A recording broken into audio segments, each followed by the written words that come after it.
Good afternoon and welcome to the State Energy Planning Board meeting. I'm Doreen Harris, President and CEO of the New York State Energy Research and Development Authority, or NYSERDA, and I'm the chair of the State Energy Planning Board. As a reminder, today's meeting is open to the public to observe, both in person here in Albany and on our live stream. And I want to thank everyone who's here with us today and to those who have tuned in online. Before turning to our agenda, I'd like to welcome the members of the State Energy Planning Board and their designees. I will ask that each board member or delegate introduce themselves. Going around the table, please share your name, title, and agency.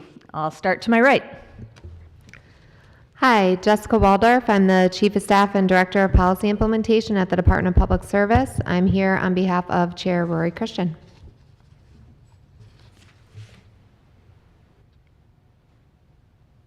Working or not. I'm Marie-Therese Dominguez, Commissioner of the New York State Department of Transportation. Richard Wald from Department of Ag and Markets. Hi, I'm Yvonne Martinez. I'm the Deputy Commissioner for Policy, Strategy, and Research, and I'm here on behalf of Commissioner Roberta Reardon. Hi, Keisha Santiago. I'm the Deputy Secretary of State. I'm here on behalf of Secretary of State Walter Mosley. Kevin Malone, New York State Department of Health, representing Health Commissioner McDonald. Good afternoon, Alicia Tomko, General Counsel at the Division of Homeland Security and Emergency Services, here on behalf of Commissioner Jackie Bray.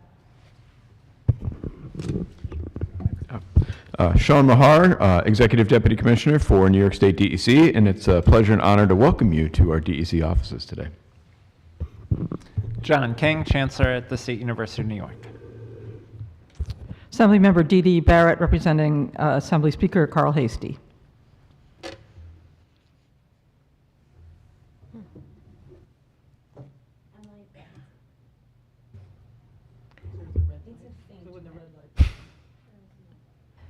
There it is. Emily Nelson, Chief Operating Officer at the New York ISO, representing Rich Dewey. Hi, David Whipple, Empire State Development, on behalf of Commissioner Hope Knight. Thank you all.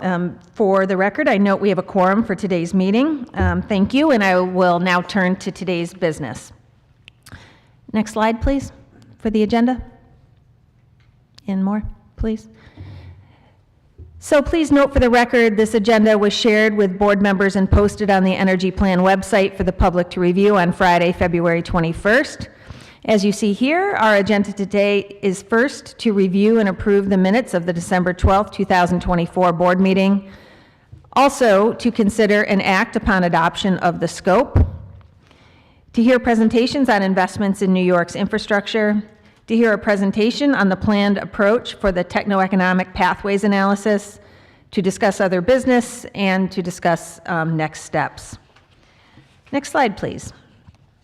So to kick us off today, I'd like to share a few words. Next slide. Given it's the first State Energy Planning Board meeting of the year, I did want to start with a brief recap of some of the incredible work that our state accomplished to advance clean energy last year. Importantly, on the left, Governor Hochul announced the completion of the South Fork Wind Farm, the first utility-scale offshore wind project in the U.S. Next, you can see that the Public Service Commission announced $200 million in an electric bill credit for New Yorkers. Empire State Development awarded $232 million in Fast New York grants to bring high-tech manufacturing businesses to New York State. SUNY announced the Upstate New York Energy Storage Engine. And as we've discussed, the governor convened the Future Energy Economy Summit in Syracuse last year. And I would say this is just some of the highlights that we achieved last year. There's much more to come, and I personally am excited more than ever to advance not only toward an affordable, reliable, cleaner, healthier New York, but also to use the State Energy Plan as a vehicle to accomplish those objectives. Next slide, please. Next, I'd like to turn to the topic of federal updates. Certainly, it's difficult not to observe that activities in Washington are dynamic, but I do not want to focus on the many areas. I do want to focus on the many areas in which we know we will be working with the federal government moving forward, and in fact on shared priorities. I thought it was notable that in his first speech to Department of Energy staff this month, incoming DOE Secretary at that time, Chris Wright, asserted priority areas of focus that align well with our work here in New York, including technology innovation, affordability, strengthening the grid, streamlining permitting, and importantly, advancing the demonstrations of new advanced nuclear energy technologies. And so we continue, obviously, to monitor the circumstance from the federal context. It is certainly relevant, but of course, our work continues. We know this is a dynamic situation as President Trump and his cabinet and senior team effectuate the White House's priorities for the administration, as we see when any administration enters office. But what I would say is it is perhaps too soon to determine what impact federal actions might have on the advancement of our state's energy policies. So rest assured, we continue to participate, observe, and engage in the federal context as time goes on. Next slide. On the state level, certainly Governor Hochul has reiterated her commitment to maintaining New York as a leader on climate action, and her January State of the State address reinforced that by laying out her priorities for her policy in this legislative session. The theme of her State of the State this year is fighting for your family, and a number of her proposed initiatives focused on affordability and building a safe and healthy future for New Yorkers. And I wanted to highlight several of the initiatives and proposals the governor announced that relate to energy policy. Next slide, please. First and foremost is the $1 billion Sustainable Future Program that is not only the single largest budget allocation for climate in New York State history, but importantly will provide funding for a variety of state activities to advance clean energy and climate goals. As we speak, really being more specific with respect to the type of projects that would be advanced, but generally near-term capital, bondable, major infrastructure projects are those that we're focusing on through this landmark investment. Next slide. The governor also announced a number of different initiatives related to advanced nuclear energy. First, announcing the Master Plan for Responsible Advanced Nuclear Development, a process that is already underway and has received feedback from the draft blueprint that we issued last year, and that was launched actually at her Future Energy Economy Summit. Also announced was New York's role as a co-lead for a multi-state initiative on advanced nuclear, known as the First Mover Initiative, and that will explore, along with a number of other states, ways to de-risk early-stage technology deployments and fundamentally to build supply chains to service a growing pipeline of projects. And finally, NYSERDA is supporting Constellation Energy's application to the Department of Energy for a planning grant to explore advanced nuclear at its 9 Mile site. So certainly much alignment in this technology arena as well. Next slide.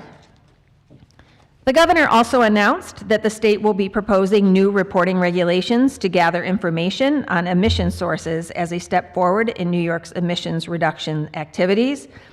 As a reminder, the New York Cap and Invest program is intended to include 3 rulemakings. First, the mandatory greenhouse gas reporting rule that will be issued by the Department of Environmental Conservation. The Cap and Invest rule, also by the Department of Environmental Conservation, establishing really the regulatory construct for New York Cap and Invest. And finally, the auction rule that would be a NYSERDA rulemaking to set up the auctions and allowance mechanisms. And specifically, the governor had announced and committed to advance the first of these rulemaking packages by directing the DEC to advance the reporting rule over the coming months, followed by a formal comment and hearing period, and of course, assessment of those comments and final promulgation of regs before mandatory reporting would begin statewide. So certainly more to come. Analysis, engagement, and public input is really the linchpin to a successful Cap and Invest program, and one that we will be committed to advance this year as well. Next slide. I wanted to switch gears to the governor's executive budget, which she released in January, and I've certainly listed here some key budget actions and appropriations that touch on the state's energy work. Certainly, the budget is currently under negotiation between the legislature and the governor's office with a deadline by the end of March. So certainly more to come in this respect. And last slide, finally, I wanted to end my remarks with a few updates from the members of the board. First, the Climate Justice Working Group, which is chaired by DEC, recently voted to update the criteria used to determine disadvantaged communities in New York with updated data, refined mapping, and ultimately new documents which will be published soon on the Climate Act website. I think from the perspective of innovation, it's also important to note the ways in which we are working with other states, notably with the California Energy Commission and the Massachusetts Clean Energy Center, to advance energy innovation through the Clean Energy States Alliance, also a linchpin of an effective transition. And then third, the Public Service Commission very recently approved the implementation plan for the Commercial and Residential Energy Storage Program, a major aspect of the necessary frameworks to advance energy storage, in this case from a commercial and residential perspective, but more broadly toward the achievement of our goals from an energy storage perspective as well. So this is an important milestone for the future of our state's energy reliability and affordability, for sure. So with that, I've concluded my remarks, and I will turn to our first agenda item. Next slide, please. The next item on the agenda today is to accept the meeting minutes of the State Energy Planning Board meeting held on December 2nd, 2024. Are there any comments on the minutes that you have received? I would move it out. Well, thank you. I didn't even have to ask.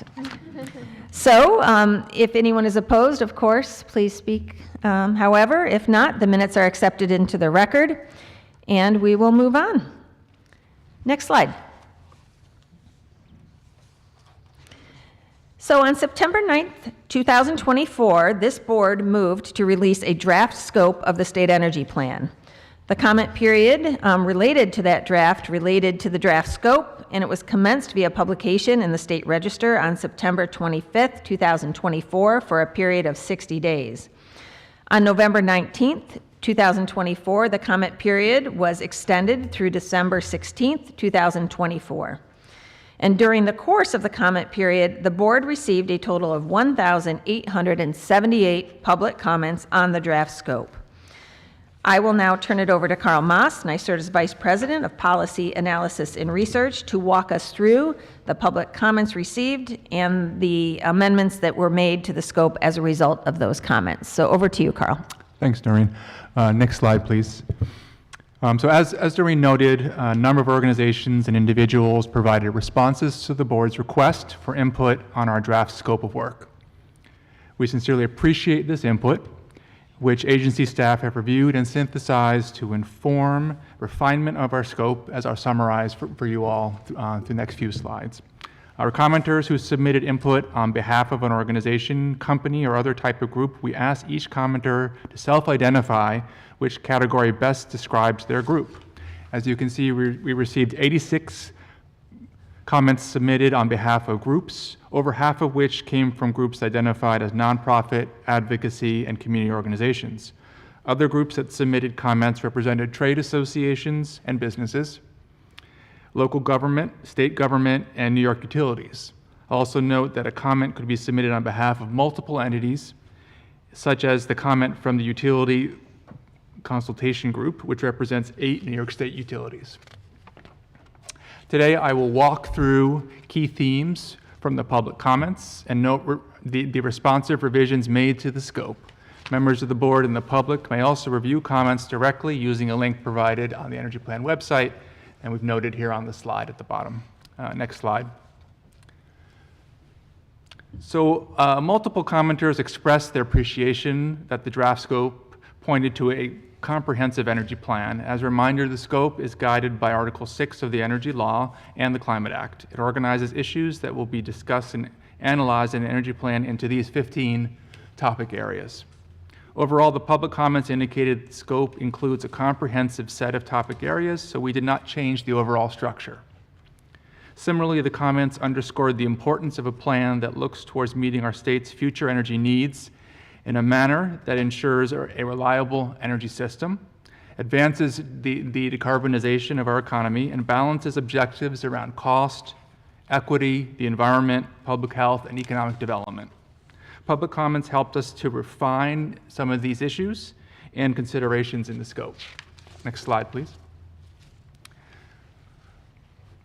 A clear theme from the comments is that the reliability of New York State's energy system is widely valued. Commenters across the full range of stakeholder groups stress the importance of reliability, though commenters put forth different visions on how to advance this energy planning objective. This theme will come up more than once in the overview that I share today. In the first topic area of the scope, which is the overview of the energy system, text was added to the scope to indicate the plan will provide an overview of the ability of New York State's energy supply and delivery system to meet forecasted energy demand. Commenters pointed out that the effects of climate change are costly and worsening, and they pointed to the need of climate mitigation actions as well as adaptation measures in the energy system. In general, the scope already covered the issues and considerations the commenters raised with respect to this theme. We did add text to the scope to specify consideration of the role of local governments in climate mitigation and adaptation actions. Commenters also proposed the energy plan include various actions to reduce greenhouse gas emissions and to adapt to the impacts of climate change. With respect to emergency preparedness and planning, commenters noted the need to address multiple hazards. While the scope covered the main issues the commenters raised, some specific text edits were made to capture the breadth of considerations, notably all hazards preparedness, strategies, and frameworks that focus on communities. That covers this slide. Next slide, please. Okay, so commenters also called for careful attention to environmental and climate justice in the plan, including around the impacts on and benefits to DACs. Commenters also asked the plan describe relevant metrics and methods for measuring such impacts and benefits. Specific recommendations from commenters on ways to advance equity span topics in the scope, but I will summarize some here. In the environmental justice and climate justice section, edits were made to consistently reference DACs, and further, to note the plan will describe metrics and methods used to measure the benefits of the investments in the clean energy and energy efficiency and related co-benefits that accrue to DACs. In this section and several other topic areas in the scope, text was added to capture the breadth of considerations raised in comments, including community outreach education involvement, air quality and public health outcomes, local benefits from clean energy projects, and housing affordability. Next slide. So turning to workforce. Commenters expressed support for workforce analysis and development, with priority on workers impacted by the energy transition and from DACs. Some flagged workforce shortages in energy sectors and shared related recommendations for policies and programs. Commenters also expressed support for in-state economic development and competitiveness and urged the plan to account for the growth of strategic energy-intensive industries. In response, targeted text additions were made to specify consideration of impacts on utility and energy infrastructure workers, the growth of strategic energy-intensive industries and strategies to affordably meet and manage associated energy demands, and support for minority and women-owned business enterprises. Next slide. So as I mentioned and previewed before, the theme of reliability appears in multiple places. Commenters widely stress the importance of the reliability of the electricity system and the reliability of the gas system, even as they place emphasis on a range of related issues. To be responsive to comments, greater detail was added to the electric section regarding consideration of transmission and distribution system infrastructure, dispatchable emission-free resources such as long-duration storage, dispatchable impacts on demand-side resources, and extreme weather risks. Comments on the electricity sector also discuss challenges and opportunities for renewable energy generation and energy storage. Commenters recommended a range of actions to support and streamline renewable energy development and to support existing hydro assets. On the other hand, some commenters expressed concern regarding the siting and local impacts of wind and solar development. Commenters also recommended topics for analysis of energy storage and actions to support storage and flexible resources. To round out the scope in this area, text was added to consider graded interconnection standards for bidirectional resources, energy storage as a transmission asset, and federal incentives for, and federal, state, and local coordination on clean energy projects. Regarding natural gas, the commenters stressed the importance of reliability and recommended holistic assessments. In response, text was added to the scope to consider opportunities to integrate electric and gas planning and to specify that gas system constraints will be examined within New York State, upstream and interstate. While commenters indicated differing views on the long-term footprint and role of the gas system, the scope covers the main issues the commenters raised. To capture the breadth, text was added to the scope regarding consideration for ratepayer impacts, rate design, and cost recovery. Next slide. Commenters also indicated different views of nuclear energy and alternative fuels. Again, the scope covers the main issues that commenters raised. To capture the breadth of considerations for nuclear energy, text was added to the scope regarding additional potential applications for advanced nuclear technologies, emerging planning considerations, and the cost of nuclear waste management. For alternative fuels, we added to the scope consideration of synthetic fuel products and localized or cumulative impacts on DACs. I'll now shift to summarize the themes from the public comment on major sectors that use energy. For transportation, electrification was a focal point. Commenters recommended consideration of proactive grid planning and electric vehicle charging infrastructure to enable electrification of transportation, particularly in DACs. Commenters also raised concern about the timeline, cost, and reliability of vehicle electrification. In response to comments, additions were made to the scope to specify consideration of transportation-related grid planning, rate design options, resiliency to extreme weather, and affordability impacts. With regard to smart growth, commenters urged attention to redevelopment in addition to new development, which was added to the scope. Next slide. Okay. Commenters noted multiple benefits of promoting energy efficiency and demand flexibility in buildings and in the industrial sector, including energy affordability, reduced strain on the electric grid, and reduced emissions. For housing, affordability and equity were focal points in the public comments. In response to comments, additions were made to include consideration of buildings and energy codes, actions associated with the gas system transition, rate design, and neighborhood scale strategies to decarbonize buildings and manage demand. We also specify in the scope attention to preserving and supporting housing affordability. Finally, commenters urged transparent assessment of the costs associated with plan implementation, as well as attention to energy affordability. The scope already includes assessment of energy affordability impacts with specific attention to low-income households and evaluation of potential strategies to reduce energy cost burdens. In response to comments, an addition was made to the scope to indicate the plan will include an analysis of scenarios by which New York might advance its clean energy and climate goals.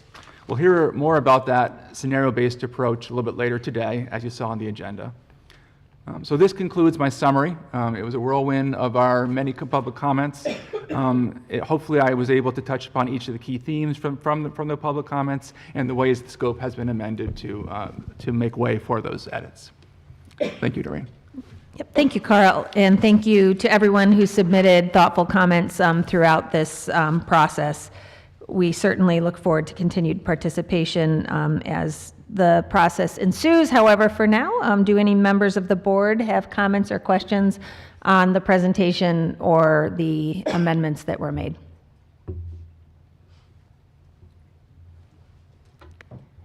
We have a question from Assemblymember Barrett. I do have a question. I heard your reference to a DEC revising the definition of disadvantaged communities, and I wasn't familiar with that. And I know that's been, I've probably talked to everybody in this room about that because I feel the definition has been challenging, particularly for rural communities, because the density isn't there to sort of flag the need in the same way that it is in urban areas. And we also end up oftentimes with a lot of people who are just on that cusp where they're, one expensive house repair or one health crisis or one car repair over where they would become what we would consider, low income or in need.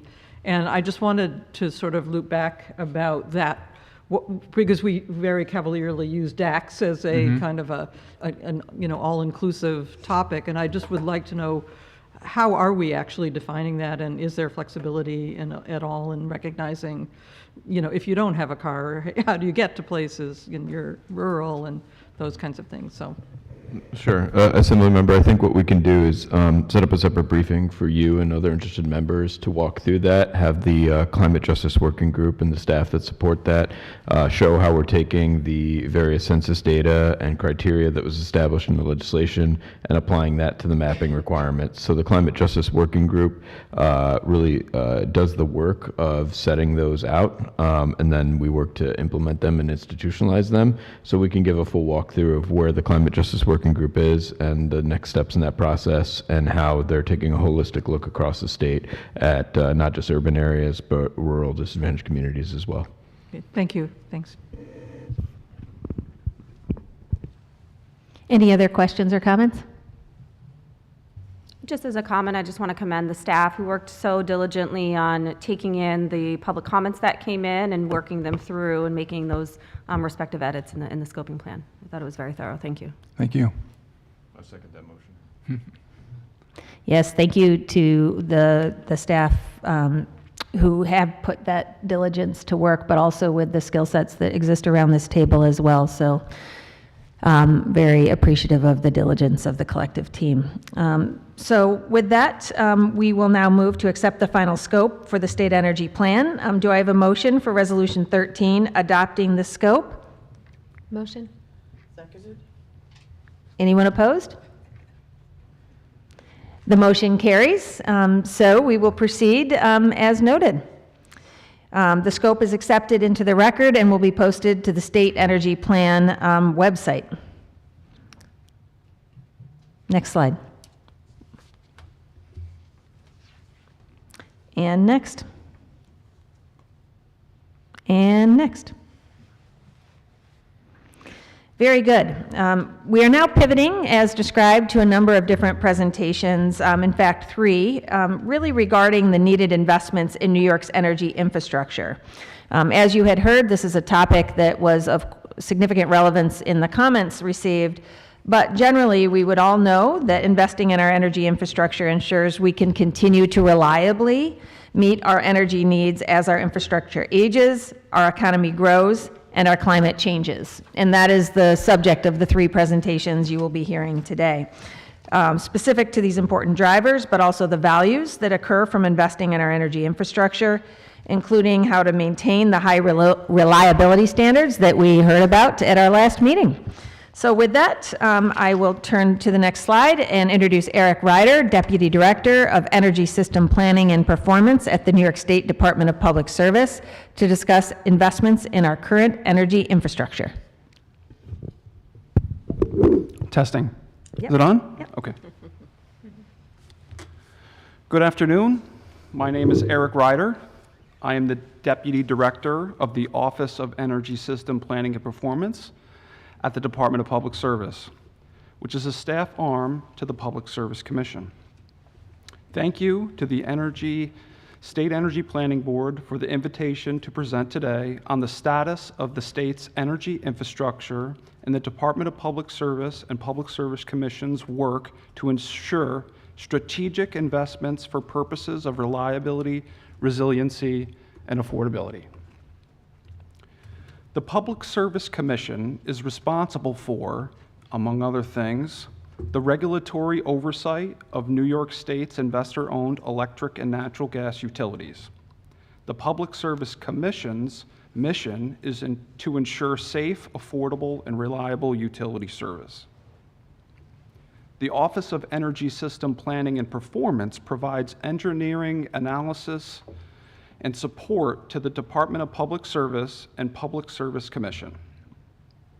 The office's primary function is to ensure safe and reliable design, construction, and operation of the state's electric and natural gas infrastructure in a manner that protects the New York State's natural resources. Next slide, please. This slide shows the electric and natural gas service territories in New York State. Shown on the left map, there are 6 major investor-owned electric utilities and the Long Island Power Authority that serve more than 8 million electric customers. The statewide electric utility network is comprised of over 2 million distribution poles and 150,000 overhead and 125,000 underground distribution circuit miles, and about 200,000 transmission poles and 10,000 overhead and 1,200 underground transmission circuit miles. The electric service territories are quite different. For example, Con Edison distributes electricity to approximately 3.5 million customers in a more compact, heavy urban environment. Con Ed's electric delivery system is comprised of approximately 99,300 miles of underground transmission and distribution lines and over 36,500 miles of overhead lines. Con Edison's underground transmission and distribution system is the largest in the United States, and while relatively small geographically, Con Edison represents approximately 40% of the New York State's peak electricity demand. In comparison, National Grid and NYSEG's electric territories cover many counties in upstate New York, which presents different operating challenges and investment needs. Shown on the right map, there are 9 major investor-owned natural gas utilities that serve approximately 5 million customers. The natural gas service territories are also quite different and are mostly concentrated in urban areas of the state. The natural gas utility networks are comprised of approximately 50,000 miles of distribution main and 800 miles of transmission main operated by the investor-owned natural gas utilities. In particular, Con Edison provides natural gas service to more than 1.1 million customers with a large, complex underground natural gas transmission and distribution network, which contains approximately 4,500 total miles of gas main with approximately 381,000 service pipes. Next slide, please. Slide 3 shows 2 charts. The chart to the left is a snapshot of historical spending and forecast electric capital investment spending for the investor-owned electric utilities. The investor-owned utilities invested about $4.5 billion in 2024. I want to note that the forecasts shown are utility proposals that have not been scrutinized by the Department of Public Service or approved by the Public Service Commission. However, the chart does indicate a need for increased investment to continue safe and reliable electric service. The projected increase in electric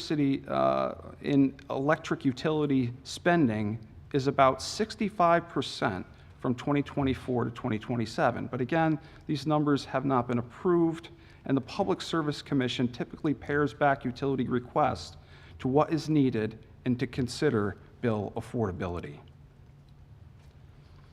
The pie chart to the right shows common budget categories for electric investments. New business investments address requests for service and upgrades necessary to serve additional loads. Reliability investments are needed to address aging infrastructure and safety and reliability concerns on electric networks. Reliability investments can be projects that are required to upgrade the capacity of electric utilities' transmission and distribution systems to provide adequate stability, thermal loading, and voltage performance under existing and anticipated system conditions. And they can be projects required to reduce the likelihood and consequence of failure due to the condition of the assets.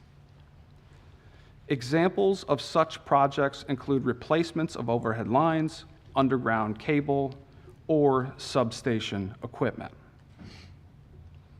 Resiliency investments are needed to address specific categories or objectives to prevent, mitigate, respond, withstand, absorb, recover, and adapt to severe weather events.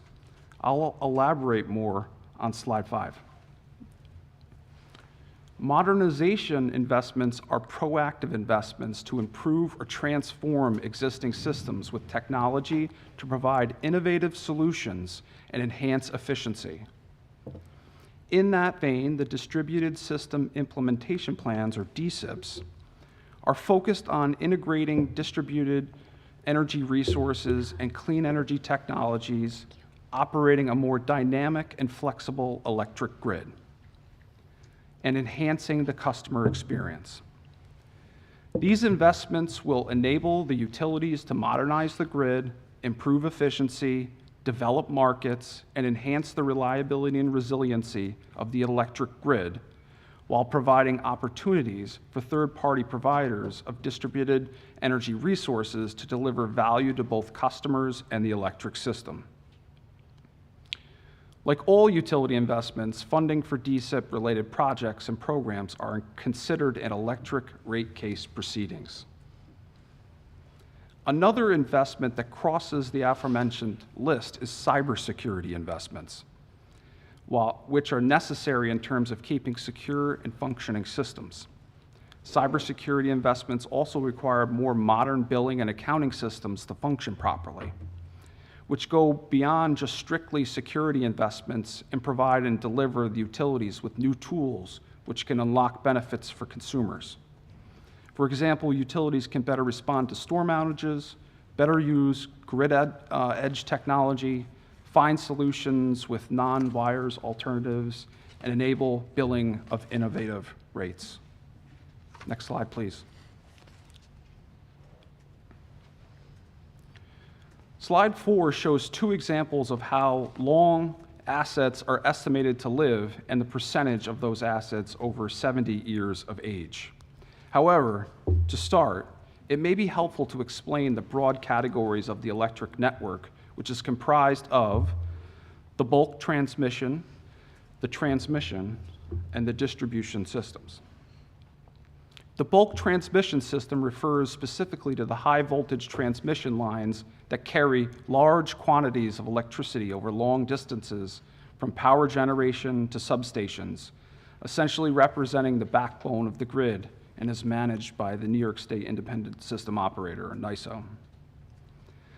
The electric utility transmission systems encompass a network of high voltage transmission lines used to distribute power within a region. Electric utility distribution systems are lower voltage systems used to deliver energy to most consumers. Back to the chart. The first example is for the account transmission structures, and the second example is for distribution underground structures for Con Edison because of the unique nature of its electric network. We do see a difference among the utilities, but in these 2 examples, we see assets that are very old. I will note that while asset age may be used as an indicator of health, utilities assess replacement strategies are not based on age alone. Rather, utilities conduct risk-based assessments to determine if investments are necessary. Next slide, please. To further elaborate on resiliency investments, on February 24th, 2022, a new subdivision was added to the Public Service Law requiring electric utilities to file climate change vulnerability studies and resiliency plans with the Public Service Commission. On June 16th, 2022, the Public Service Commission initiated a proceeding, and the electric utilities responded by filing vulnerability studies and climate change resiliency plans in the fall of 2023. On December 19, 2024, the Public Service Commission approved plans and directed utilities to address cost, timing, and priority of investments in rate proceedings. Studies and plans are to be filed every 5 years, with the next filings due November 2028. The table shows different weather events impact different electrical assets. The resiliency investments are designed for solutions to each of these weather scenarios and will be fleshed out in each utility's rate case. Next slide, please.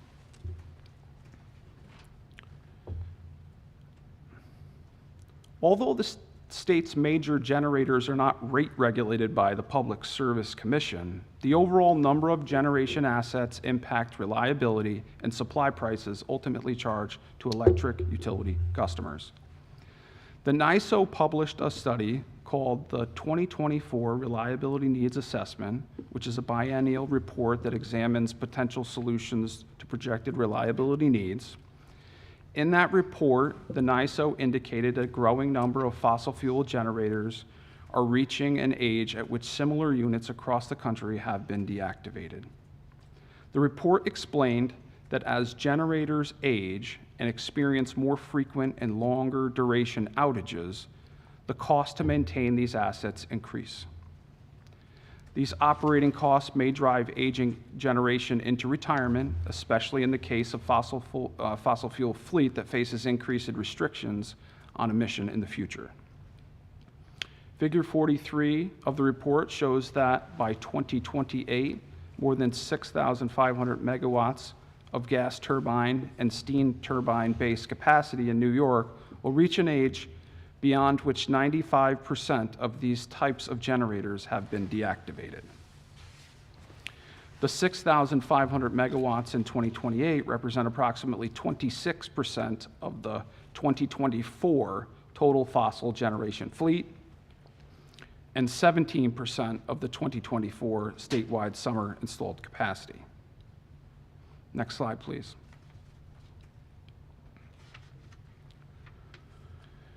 To begin, it may be helpful to explain the categories the natural gas system is comprised of. It's the interstate pipelines, the transmission system, and the distribution system. The interstate pipelines refer specifically to high-pressure transmission mains that carry large quantities of natural gas over long distances from production areas, typically out of state, to utility service territories. The natural gas utility transmission systems are high-pressure pipelines that distribute natural gas within a region, and natural gas utility distribution systems are low-pressure systems used to deliver natural gas to most consumers. The chart to the left is a snapshot of historical spending and forecast natural gas capital investment spending for the investor-owned natural gas utilities. The investor-owned utilities invested about $3.2 billion in 2023. The report for 2024 is not yet available. As I mentioned with the electric investment slide, the forecasts shown here are utility proposals that have not been scrutinized by the Department of Public Service or Public Service Commission. The projected increase in natural gas spending is about 27% from 2023 to 2027. But again, these numbers haven't been approved. The pie chart to the right shows the general budget categories for natural gas investments. New business investments address requests for service and upgrades necessary to serve additional loads. Natural gas utilities invest in their distribution systems to reduce risk, maintain or enhance public safety, enhance reliability and resilience, and reduce fugitive methane emissions.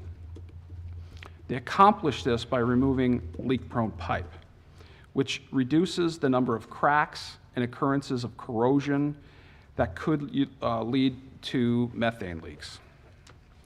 This removal provides a safety benefit, reduces outages caused by flooding, and reduces emissions.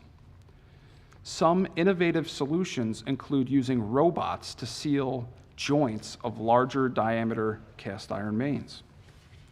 Additionally, transmission replacement projects are required for regulatory compliance in addition to risk mitigation. Next slide, please. With over 4 million residential customers relying on the natural gas system to provide heating during New York's cold winters, investing in aging natural gas assets is crucial for ensuring safety, reliability, and resiliency. As pipes age, they are subject to many stresses, including natural forces such as ground movement from frost, cyclical traffic loading, corrosion, and other forms of stresses. These stresses can lead to increased risks of leaks, service interruptions, or failures, which not only possess significant safety hazards, but also threaten the reliability of this critical energy supply. I will note here, too, that while asset age may be used as an indicator of health, utilities asset replacement strategies are not based on age alone. Rather, utilities conduct risk-based assessments to determine if pipe removal is necessary. The chart to the right is one example of distribution asset age with pipe material, which is considered leak prone, which is cast iron, wrought iron, or unprotected steel. You can see it's most of that is very old. Next slide, please. I think we'll skip the process one. On this one, we can go straight to the next one. Maybe. You want to go one more? Okay. Yeah. I think that goes to the next slide. So just want to maybe just do some concluding remarks and then we can turn over. Okay. So we're skipping the long-term plans. And so I would just say, in conclusion, the Department of Public Service and Public Service Commission have a strong commitment to make sure that we have clean, safe, and reliable electric and natural gas networks while maintaining affordability. Thank you for allowing me to present today. Appreciate it. Thank you, Eric. Thank you, Eric, for the presentation. Might have time for one or two questions, and then we'll move over to Jeff.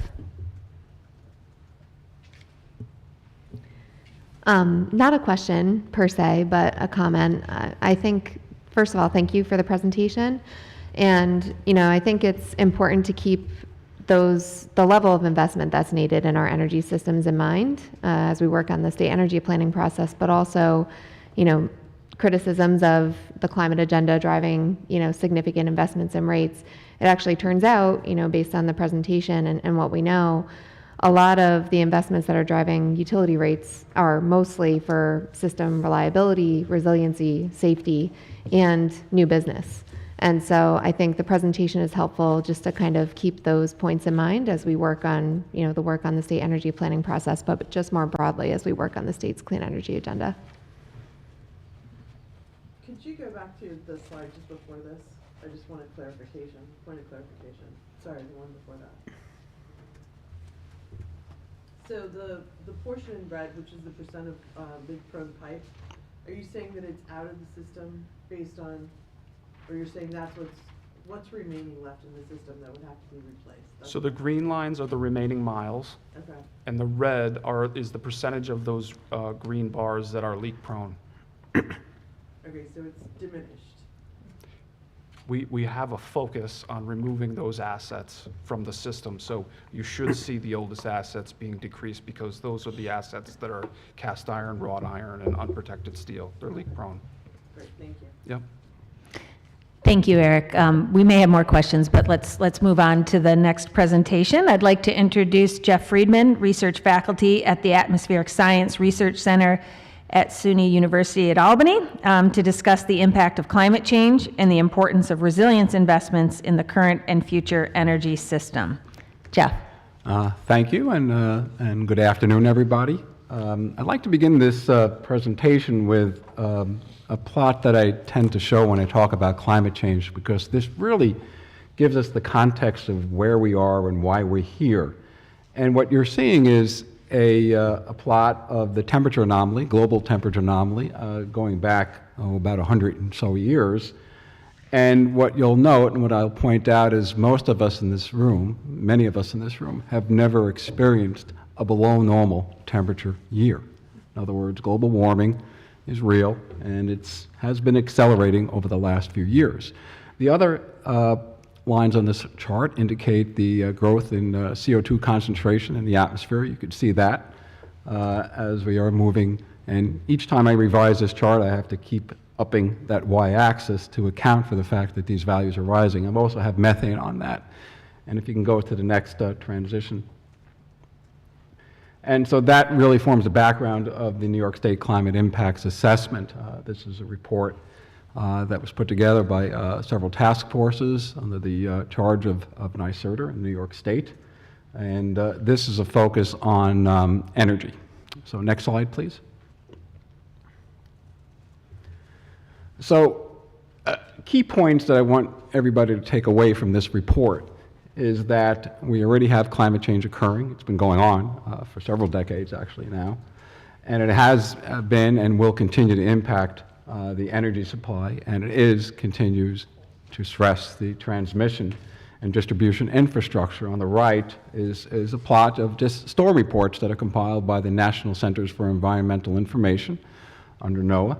And what you can see is a steady rise in the number of reports of storm activities in New York State, or storms that have occurred, a variety of storms, winter storms, thunderstorms, you name it. And you can see we have a steady increase in that. And we expect that trend to continue for the foreseeable future. And this is going on in the context as we transition to a new energy economy. And that includes the fact that we're going to see patterns of energy usage change over time as we go into more electrification of vehicles and buildings. And the fact is that as we have more electrification, we're going to have to adapt to this changing climate. We're going to have to develop more resiliency and adaptation techniques. And at the same time, it has to be cost effective.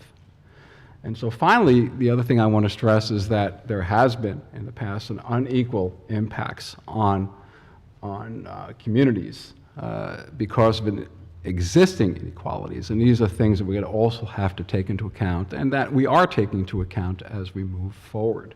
Next slide, please. So I was mentioning about resiliency and supply in this particular context. What I want you to focus on this chart, and this is out of that task assessment report on energy, is that inner part of this pie chart. And the black filled color really represents most of our energy that we use is fossil fuel generated, okay, whether it's gasoline, diesel, airplane fuel, you name it, or power. It's about 75% of that comes from fossil fuels at this point. And remember, we are moving towards a goal of 100% non-fossil fuel generation for the most part. The good news is that we're actually a bit ahead of most of the country on this. That mix in most of the US is actually even more dominated by fossil fuels. So that is really good news. Next. So as part of the study that we did, we made some recommendations regarding supply. And you can see those up here. Number one is incorporating weather forecasts into planning. This is something that I'm intimately involved with. In particular, we are working on developing better outage prediction models. And that's actually a study that's also sponsored by NYSERDA. So we're working with different utilities, whether it be Avangrid or Con Edison, so on and so forth, throughout New York State to develop better outage prediction forecasts for them. And we'll actually be releasing a final report on that over the next few weeks. Training and mobilization, in other words, the supply chain, logistics, and that actually kind of stems from that first point, getting crews in the field in places where they need to be, saving some time, having them dispatched, and having power restored as quickly as possible. Dual and backup fuel requirements. In other words, it's always good to have that kind of redundancy built into the system, and that takes us to point 4. And I'm mentioning it in redundancy in terms of fuel requirements, but also natural gas compression. And finally, storage capacity. This is going to play a more important role as we move forward in terms of, especially for variable generation resources like wind and solar. Next slide.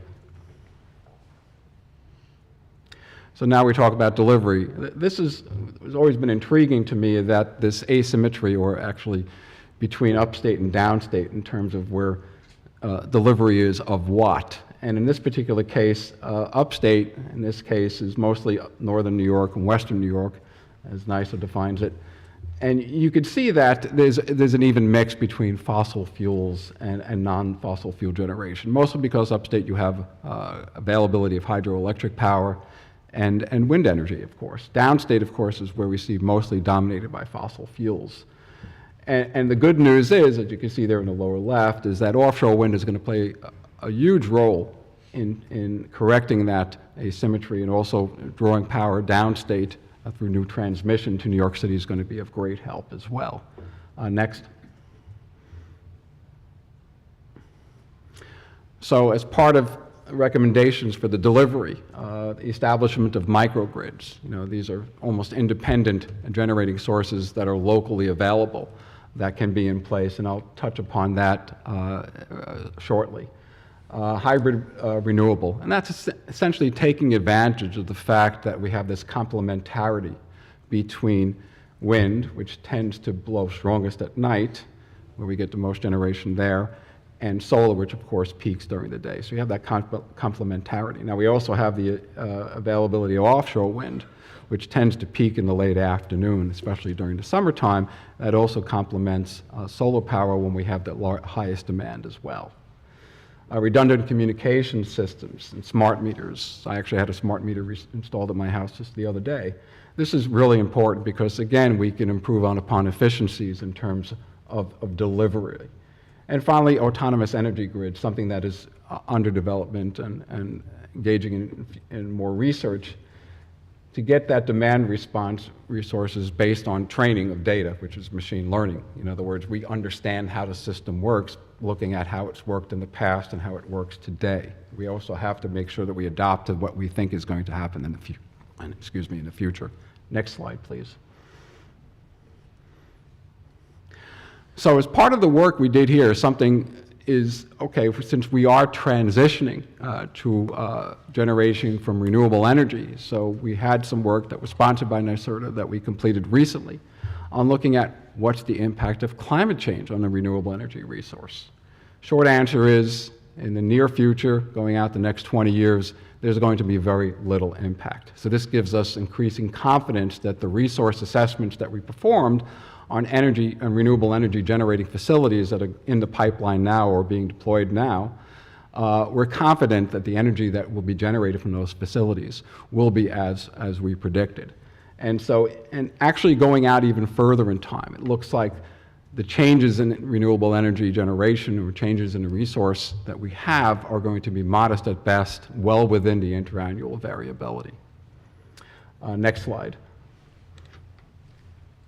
And you can see that here. The table on the left basically is telling you on the grids that we used focused over New York State, what did we see? Those changes are very modest. The wind speed changes are less than a couple of tenths of a meter per second. If you look at it from a capacity factor standpoint or megawatt standpoint, very, very small changes, if any. And that's both on solar and wind.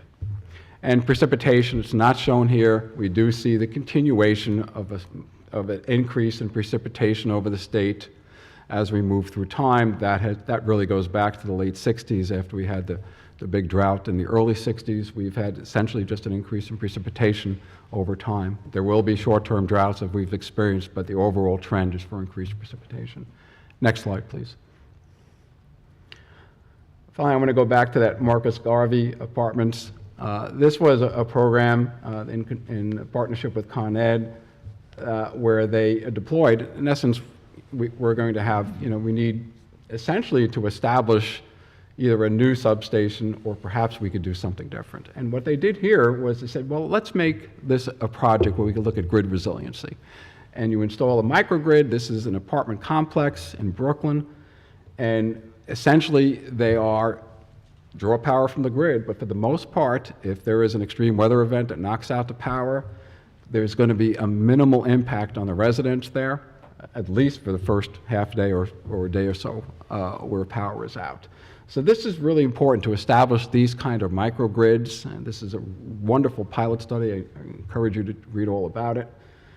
And it really shows the fact that these systems can work. It's a combination of natural gas, solar energy, and battery storage. Next slide, please. I'm not sure why that's in there, but anyway, we were looking at energy cost burdens. This is something that we were taking a look at. I don't want to take up too much time. So this is community burdens, whether they're rural communities, urban, highly dense communities. There's going to be impacts all across in terms of energy cost burden. So if you transition to the next one, let's see. So the question is, there's a wide spectrum of these issues. Can renewable energy reduce these costs? And the answer is, next. Yes. And also result in what I call ancillary positive benefits, and that is environmental, grid resilience improvements across all New York State communities. Think of the improvement in air quality you get when you replace fossil fuel generation, for example. Next. Okay, so in essence, I'm going to leave you with this. This is the challenge. This is from a national perspective here. What you're seeing here is a plot. Basically, fossil fuel generation is the solid white line, renewable energy generation, and nuclear generation is in the lower part of that line. This is national perspective here. So here's where we are. And the question is, where do we have to be? So that's the next transition. And so that's where we really have to get to. And remember, this is not a megawatt for megawatt exchange, right? We have lower capacity factors for renewables, so we have to be cognizant of that fact. But essentially, our targets are there. They are definitely reachable. You can see that in terms of how we reached the goal in terms of distributed solar generation in New York State. So these are things that we can do. So next slide, please. So I'll leave you with that, and I'll take any questions. Thank you. Thank you, Jeff. I appreciate the presentation. I'm being reminded we were supposed to go through all the speakers and then take questions. So I'm going to turn to Dave Whipple, Senior Director of Industry Development at Empire State Development, to discuss reliably meeting energy needs of new large users in New York. And then we will take questions. Over to you, Dave. Great, thank you, Doreen, and thank you to the State Energy Planning Board for having me. You can go to the next slide. Good. Actually, go ahead to the next one. First, for perhaps our viewers online, I'll just explain a little bit about who Empire State Development is. We are the state's lead economic development agency. We're involved in a variety of things, from attracting major investments in key industries like semiconductors, clean tech, agribusiness. We're also involved in fostering innovation and commercialization, often in partnerships with our state universities and other schools around the state. We are involved in other things like tourism and our iconic I Love New York brand. And also, we're involved with driving employer-centric workforce development with our newly launched Office of Strategic Workforce Development. And related to today's topic, increasingly we're involved in key infrastructure upgrades which are critical to driving economic development. So these are things like the Connect All broadband initiative and our site readiness for industrial attraction and growth projects. Next slide. And I should mention that New York is a top 10 state in the US for reshoring manufacturing. And, it's good to note what we're doing well and what is attracting these companies to New York. And this is really a variety of things, but we have quite the array of assets, including R&D, workforce. In partnership with the governor and legislature, we have some world-class incentive programs which are critical to competitive attraction sorts of projects. And we've long had a focus on investing proactively in our sites to make sure that we have sites with infrastructure that are shovel-ready for these operations. Next slide. And, there's a trend that I want to speak to, and I think in your December, the December Energy Planning Board meeting, you heard from an expert at NERC, so the North American Electric Reliability Corporation, and he spoke about the increasing demand of manufacturers on the electric grids.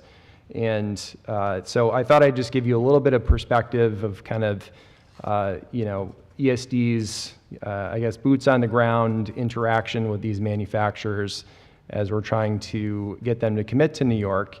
And very much agree with his assessment. And, it used to be that a significant user for a manufacturing project was looking at 5 megawatts of power. Increasingly, we see 50 megawatts of power or more, sometimes 100 or north of there megawatts of power for a large manufacturing user, which significantly creates hundreds of jobs, often hundreds of millions, if not billions in investment. So so that is very much the trend. And you can go to the next slide. So to compete and to win these projects, to allow these industries to grow here, focusing on site readiness, infrastructure readiness is essential. It's worth noting that the professional association called the Site Selectors Guild, and quick side note on who they are, they work with manufacturers, they work with businesses that are seeking to expand, and they help them find a state, a locality, a site that can meet their needs. So they did a survey amongst their membership, and the survey resoundingly said that the number one incentive today is a shovel-ready, power-ready site. So that the most impactful thing we can do to attract and grow these operations is to have these shovel-ready, power-ready sites. Next slide. So I've spent a lot of time talking about manufacturing, and I wanted to note why that is important. So, primarily, there's a lot of jobs associated with manufacturing, and not just direct jobs, but for every one job created in manufacturing, nearly 5 jobs are created as a result. And this could be, suppliers of the company. This could be warehouse and logistics, trucking that kind of is bringing things to and from the warehouse. Could be services, so you need to substantiate healthcare, child care facilities close by, and even, the deli or pizza place down the road. So these are all things that, when you drive around New York State and you see the big manufacturer in a small town, that's kind of the impact that these have on communities around the state. Next slide. And we've been successful in the past with both site readiness and growth and attraction efforts. And, but there was a long road that led to the development of some key high-powered shovel-ready sites like Western New York Stamp, Marcy Nano Center, Luther Forest, the White Pine Commerce Park. And, the expression comes to mind that it takes years of planning to become an overnight success. So, with partnership with, local IDAs, things like that, these sites were developed over the course of years, often with some state funding in the mix. But they led to the attraction of companies like Cree Wolfspeed, Micron, Global Foundries, Edwards Vacuum, Plug Power. And our playbook for years was when we had a new company looking, we had these sites available, they needed a lot of power, they needed a shovel-ready site, we would show them these sites. But as we can see on the slide here, these sites are largely becoming filled up. So, this is a good testament to if you build it, they will come. Many years were spent in developing these, but they are largely, reaching capacity. Next slide. And I want to just share a broader perspective on what's going on in the United States in terms of this reshoring effort. There's a very competitive landscape for growing industries like semiconductors, life sciences, transportation, clean tech, and areas that are winning these projects can demonstrate they can meet these companies' timeframes, with regards to things like permitting, with regards to things like infrastructure. And they're finding a way to accommodate these, often energy-intensive users. So with the backdrop of our large shovel-ready sites largely being filled, these manufacturing operations are popping up all over the U.S. There's a significant amount of dots on the map there in the Midwest, the South, certainly some in New York, but we're always compelled to want to do better. Next slide. So the good news is that our economic development partners, the governor and the legislature have caught on quickly that we need to invest in shovel-ready, power-ready sites in order to capture this competitive moment. And in 2022, we launched the Fast New York Shovel Ready Grant Program. And we're very grateful the governor has committed an additional $100 million in the executive budget, bringing that to a $400 million program. We're also very excited about the new State of the State featured Power Up program, which has a more zoomed in focus on the power infrastructure that goes with these projects. And these in Fast New York, for example, which is already launched, has to date, as Doreen mentioned in her opening remarks, has awarded $230 million in grants, improving over 4,000 acres of industrial property across every region of upstate New York. And Power Up, the new program mentioned, that remains under development and dependent on the enacted budget. But it's a recognition that in order to really improve power accessibility for sites and industry, further collaboration with the Department of Public Service and with our utilities are very much needed. So we're looking forward to advancing that program. Next slide. And I thought I would just share maybe an example of what we've done so far with these site readiness initiatives, in this case with power. So it's a very good example, which we've worked closely with our ag and markets colleagues with. But we did a grant to Monroe County. This is for a significant power upgrade. It was needed, we did this through the Fast New York program, and it was needed to improve our base of sites with this level of power. It was critical in paving the way for the Fairlife expansion or traction project. And not only is this a really good job creator in and of itself, this is a prime example of those 250 jobs in that facility creating many more supply chain benefits outside the four walls of the facility. So it's using 5 million pounds per day of locally sourced dairy. At their full ramp up, I'm told that it will consume nearly 25% of New York's dairy output. So a really good example of that multiplier effect that I mentioned earlier. And without the investment in infrastructure, we would not have been able to attract that project. In our recent round of announcements, we also are advancing a key port asset and the power infrastructure there. So we've done a grant to the Port of Albany to advance a long lead time item, which is their power infrastructure. This is a site that is a part of a $170 million pad ready initiative that should advance the offshore wind industry, manufacturing industry in New York. But as we know, long lead times for things like transformers are a hindrance to meeting time to market. So we're advancing that grant to allow that work to move forward. And as I wind down here, next slide.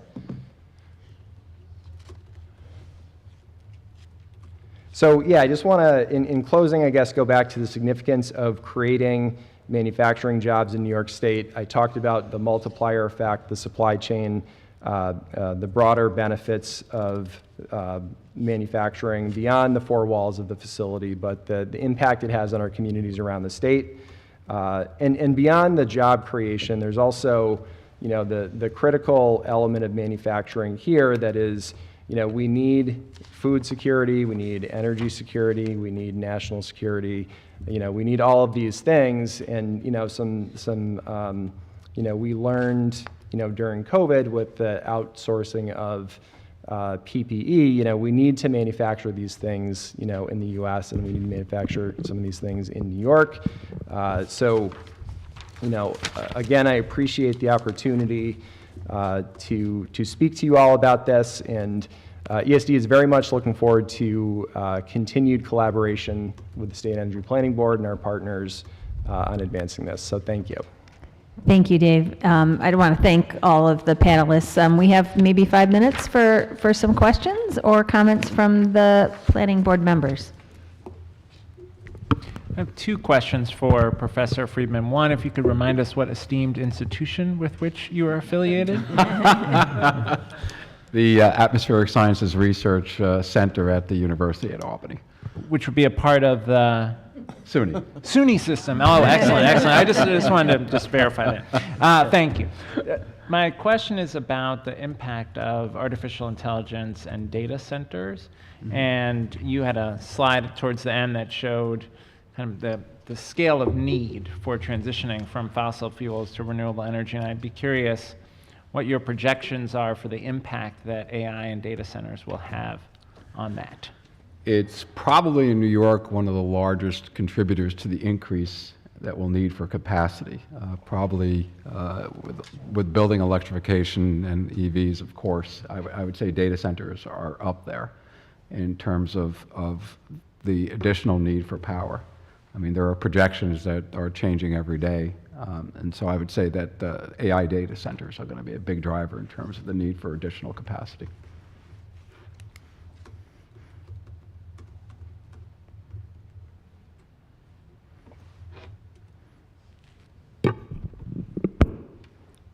I expected Emily to have a comment. This obviously rationally builds on the presentation from the last meeting. Absolutely, I can add to that. Completely agree that large loads, both in the form of data centers, but also some of the manufacturing needs that the speakers mentioned, really are driving the increase in forecasted loads through time, and obviously an important part of economic development for New York. Thank you. So this was not by mistake that we're really looking at these needs collectively. They're needed for economic development, they're needed for reliability, they're needed for resilience, and ultimately, when we think about our energy plan, this is why we need to also think about the first speaker's points, which is what are we already investing in? And ultimately, how does this serve the balance of these objectives collectively? So I do want to thank all the speakers, really building on our last meeting for sure. So thank you to Eric, Jeff, and Dave for your presentations as we turn to our next agenda item. So, next slide. Oh, of course. I'll clap anytime. So next, if we turn to the next slide, as we described, our last presentation really is reflective of a very specific work stream that is supporting our state energy planning work. NYSERDA is conducting a techno-economic analysis that really seeks to understand the impact of our current and future policies on the energy system. So this is technical, but I think very important because it will be driving many of the data outputs that we will be reviewing as an energy planning board in the coming months. So I will now introduce Nick Patinay, Assistant Director of Policy and Analysis at NYSERDA, to present on this matter. Thank you, Nick. Great. Thanks, everyone. Good afternoon. I'm Nick Patinay, Assistant Director for Policy Analysis at NYSERDA. And today I'll be talking about our economy-wide pathways model. Specifically, we'll talk a little bit about what the tool is, how it works, what are some of the key outputs that we can provide, and then the scenario plan for what cases that we're planning to explore. Next slide, please. All right, so this slide covers some of the key metrics that the pathways analysis will be able to provide. There's a number of metrics that are called for in both sort of the enabling statutory language for the state energy plan, as well as in the draft scope that the pathways analysis will be able to provide. One is a forecast of future demand for electricity and other fuels. This includes an outlook on annual and peak electric loads over time. We'll also be able to provide an assessment on the resources that are needed on the supply side to be able to meet that demand, including an outlook on electric generation capacity needs over time. We'll be able to provide an overview of deployment of key demand side technologies, things like electric vehicles, energy efficiency, heat pump adoption, which will really drive changes in the fuel and electric needs over time. We'll be able to explore impacts to greenhouse gas emissions, to air quality and public health, and provide an assessment of the impacts of the currently enacted policies and programs. Given uncertainty, we do take a scenario-based approach to be able to explore these metrics across a variety of potential future outcomes. Next slide, please. All right, so this slide gives an overview of the pathways analysis modeling approach. There's two main modules to the pathways analysis toolkit. One is what we call our economy-wide model, and the other is the electric sector capacity expansion modeling toolkit. The economy-wide model takes as input key data from NYSERDA industry studies and program data. In the energy sectors, we model stock turnover of key equipment, for example, electric vehicles, heat pumps, energy efficiency, across major sectors like buildings, transportation, and industry. This allows us to explore the impacts to fuel use over time, electric loads and peaks, and gross and net emissions across sectors. While the state energy plan is primarily focused on energy sectors, we do take as input information on non-energy sectors like waste and ag. These are particularly important for understanding the impacts that those sectors have on the achievability of the 2050 emission limits. We also have modules that incorporate refrigerant emissions for the gas system, refrigerant emissions over time, fugitive gas system emissions, and then health outcomes in additional modules. That information feeds into the electric sector model, which takes as input the loads and peaks from the economy-wide model and builds out an electric system that meets the scenario demand while maintaining reliability standards and achieving scenario-specific policy constraints.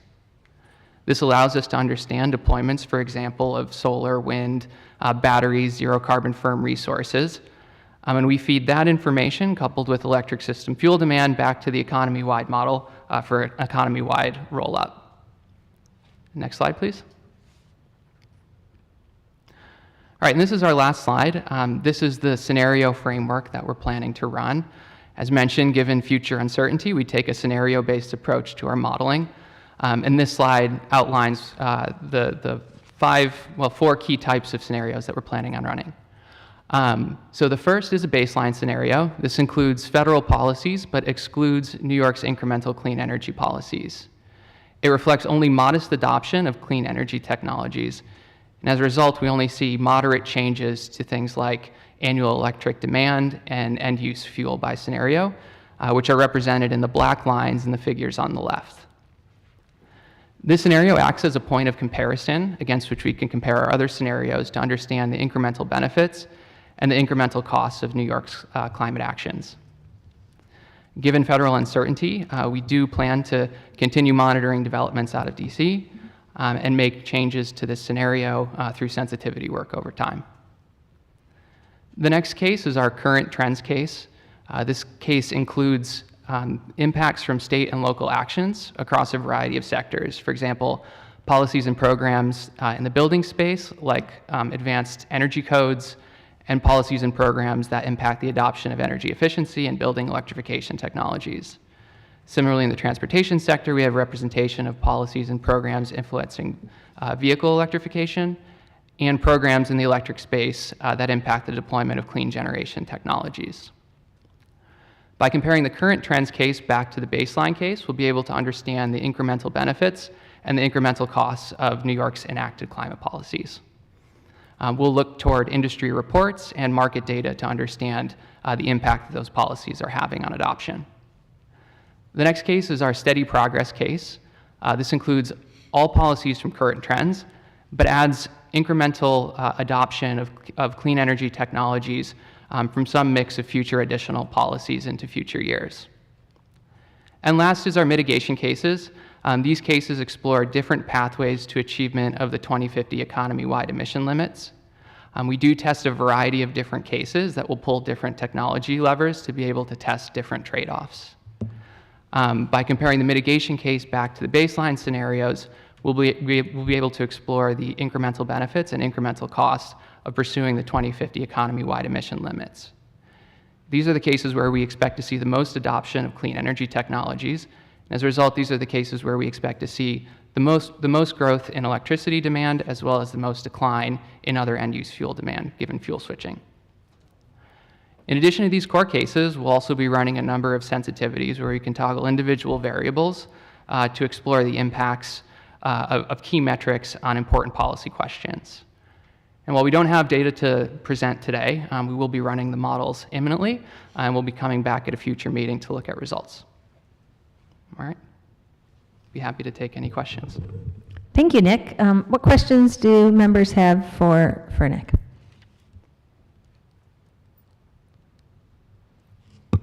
Assemblymember Barrett?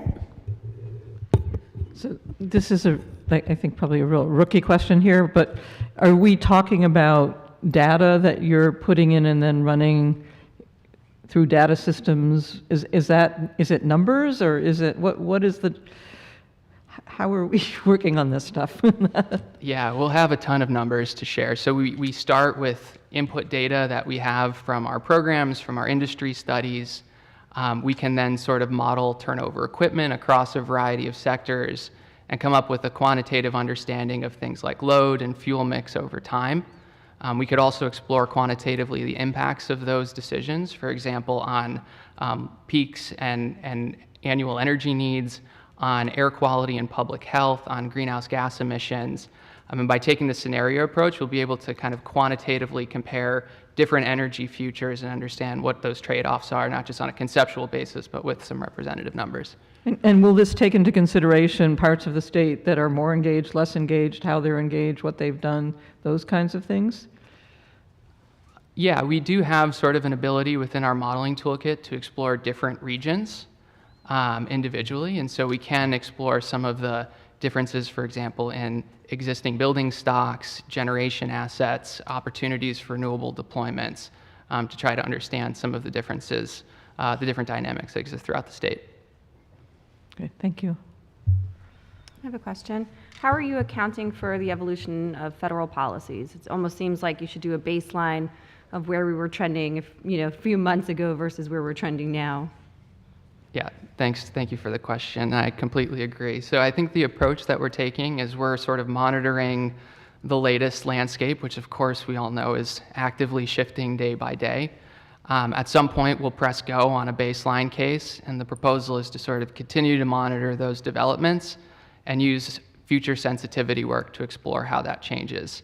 Under that approach, we'll be able to explore what's been the impact of some of those things that have changed in a quantitative manner.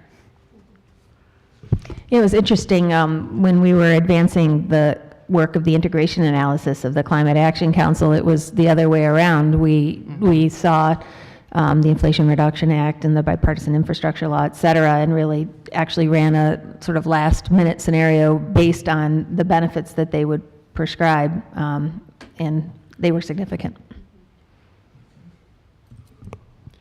I'll just underscore what Keisha said about the federal baseline. So I think that's be a great information to make sure that we're tracking.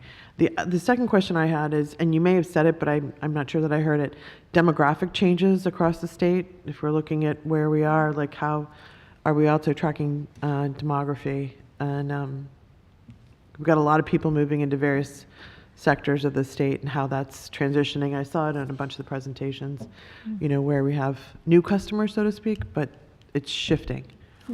Yeah, so we have a number of like what we call key activity drivers. This includes population forecasts, VMT changes, changes to climate. So all of those are key variables that are inputs into our model. So population is a major driver of our results. Thank you. Any other questions for Nick? Well, thank you for that. Should we clap for Nick, too? Oh.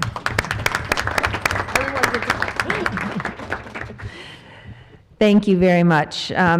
Next slide, please. As we conclude, I'll ask if the members have any other business to bring before the board. Hearing none, I will move on to briefly highlight some next steps. Next slide, please.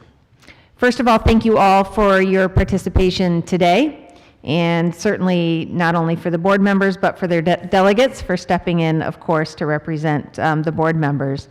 For the members of the public who observe this meeting here in Albany and via webcast, thank you.